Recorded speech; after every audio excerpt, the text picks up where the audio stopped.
ça va loolu kay mënu ko justifier loolu mënu ko justifier violence moom dara mënu ko justifier mais lu ma ciy daw rek mooy question de genre bi ñu ko bëgg def ay jigéen ak góor violence bi rek. pour yow débat bi newul foofu. non violence bi lay condamné parce que tey mënoon nañu fekk góor koo xamante dafa néew doole ñu door ko mu gaañu.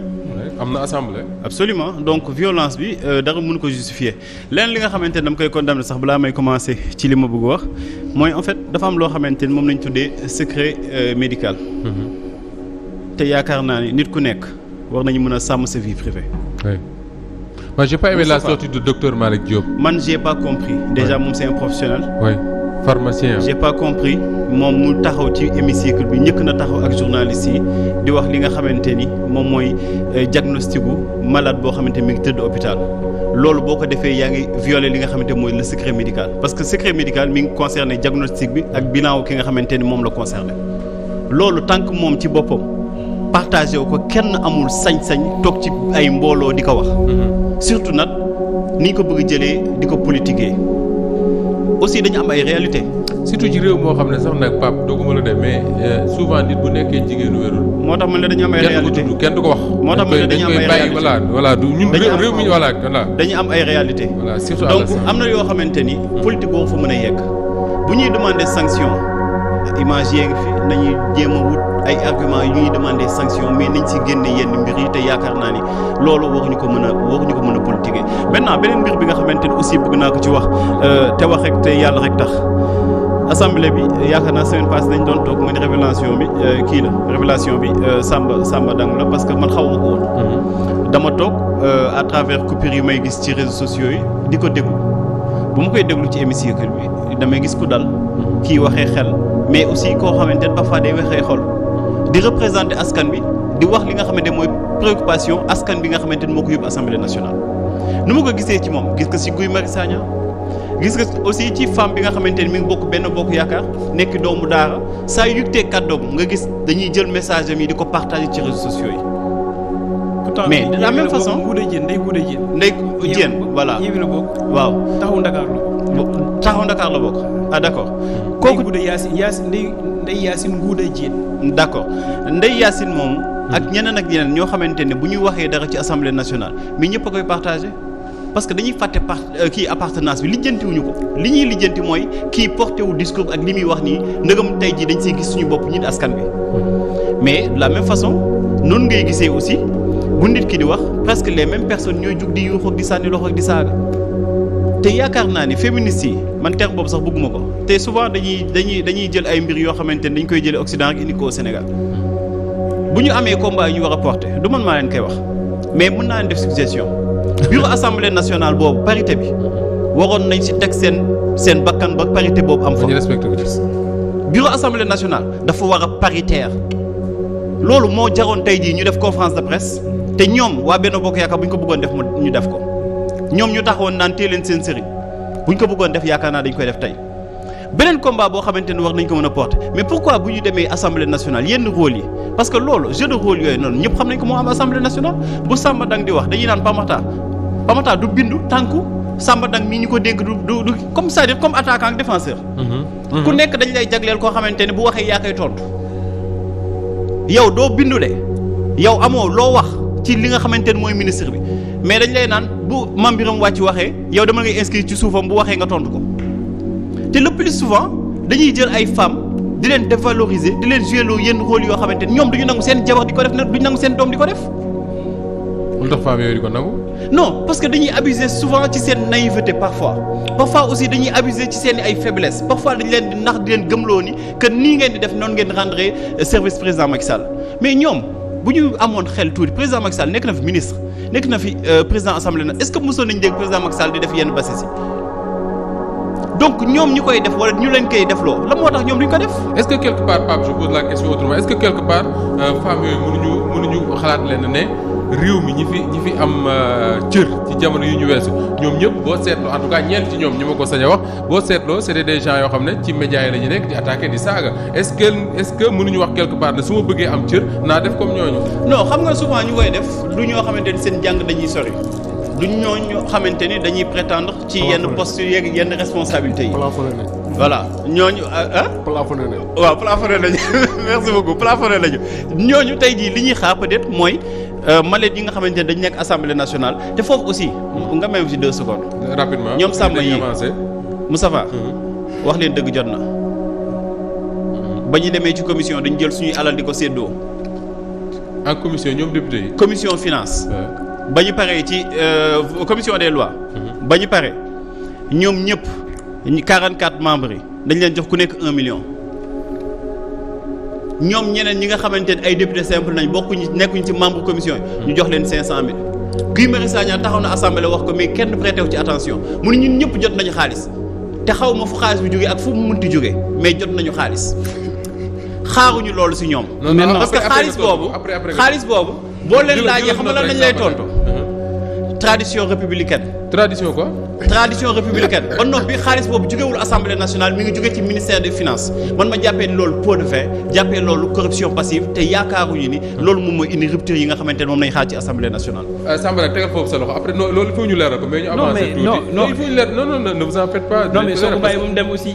oui parce que 44 millions yi ñuy séddale. non soo ko bàyyi ba mu dem aussi. parce que ministère des finances allez-y. d'abord première chose mooy man personnellement Samba Dang jotuma 1 million.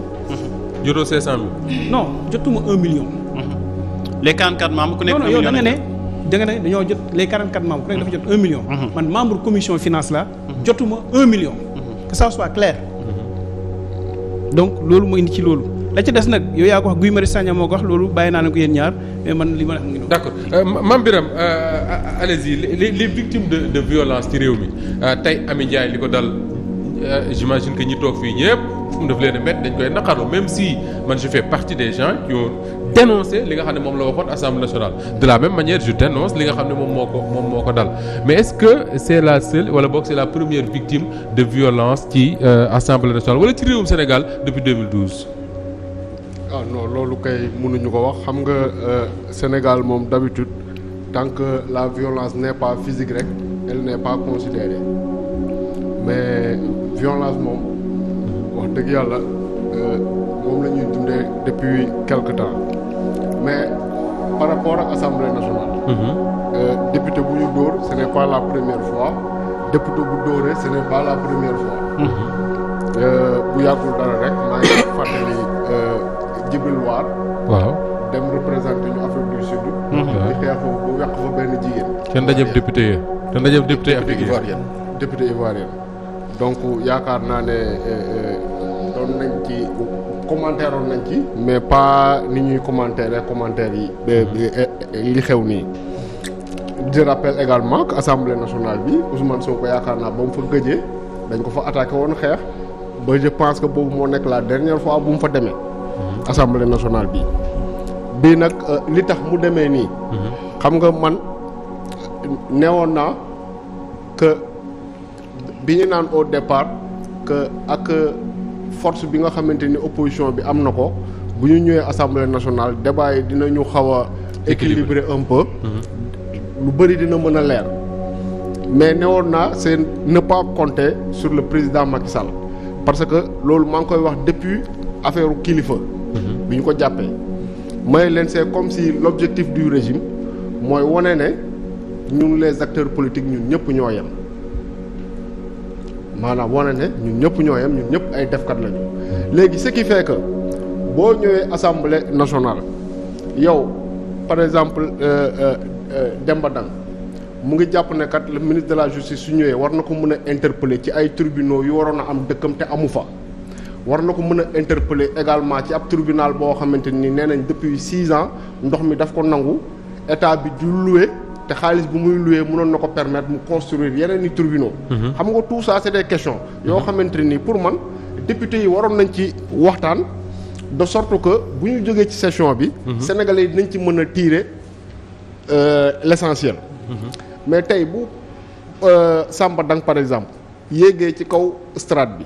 commencer interpeller le ministre de la justice ci ay tribunaux yoo xamante nii waroon nañu am te amuñu mais bu waxee ñaari baat avant muy yeggale am ku nekk ci salle bi yëkkati benn kàddu sànni ko lu mel ni ëmbaleur lu mel ni violeur ak lu mel ni assassin xam nga loolu ça ne favorise pas le débat pour man loolu c'est pousser les gens à réagir de sorte que pëccëxoo am assemblée nationale loolu nag la ñu fa gis depuis un certain temps parce que Pape Sané mu ngi koy wax léegi man gëm naa ne Benno Bokk Yaakaar am naa fa ay jigéen ñoo xamante ne nii seen profil ak seen taxawaay mayoon na leen ñu dem assemblée nationale défendre fa le peuple de façon responsable mais également de façon véridique mais ñooñu le président Macky Sall moo décidé ne du leen dugal ci liste yi il préfère investir ñu mel ni ay Koura Macky investir ñu mel ni ay Farba Ngom nga xamante ne nii yow mënoo wax ne ñii nii lii mooy seen spécialité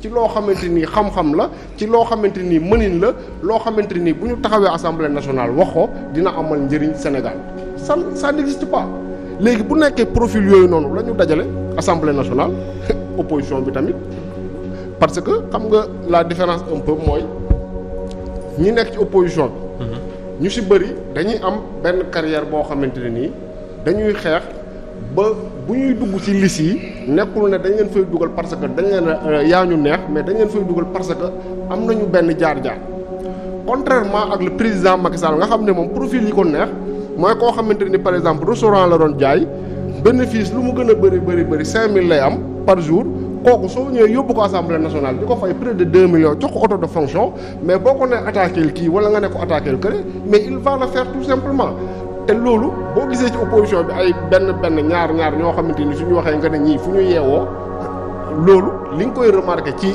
pouvoir bi moo gën a bëri parce que effectivement. donc problème de choix.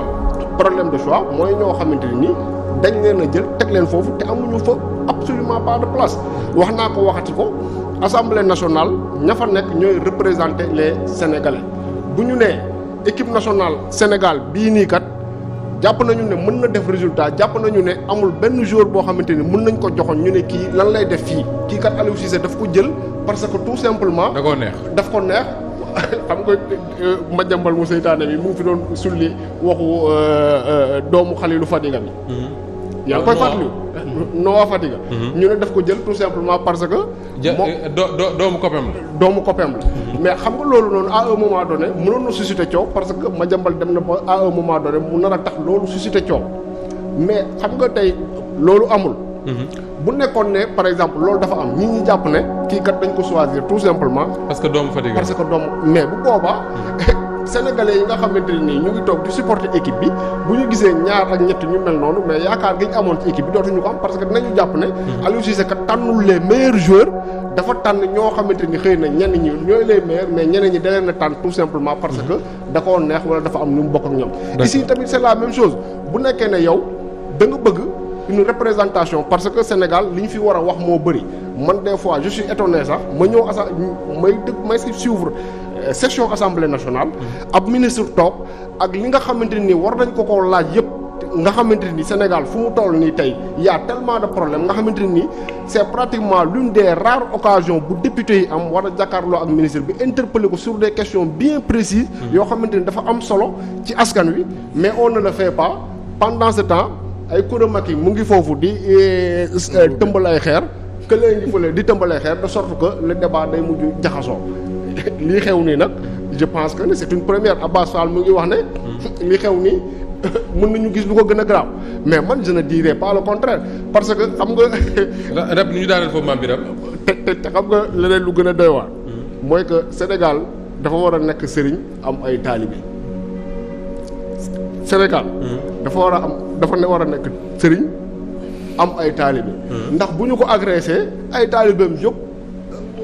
xeexal ko fayul ko mais Sénégal moom fi ngay gis dëkk boo xamante ni ab sëriñ kenn du ko tudd mais dëkk bi lu ñu neex wax ci dëkk bi lu ñu neex def ko ci dëkk bi te du mujj kenn défendre dëkk bi ma ko alors Al Amine Diop est-ce que d'accord nga ak ñuy wax ne en réalité l'Assemblée nationale ak li fi xew nii ce n'est que le reflet de ce qui se passe dans la société c'est-à-dire que nit saaga jigéen saaga góor mu dóor ak am nga est-ce que d'accord nga ci cette façon de voir les choses.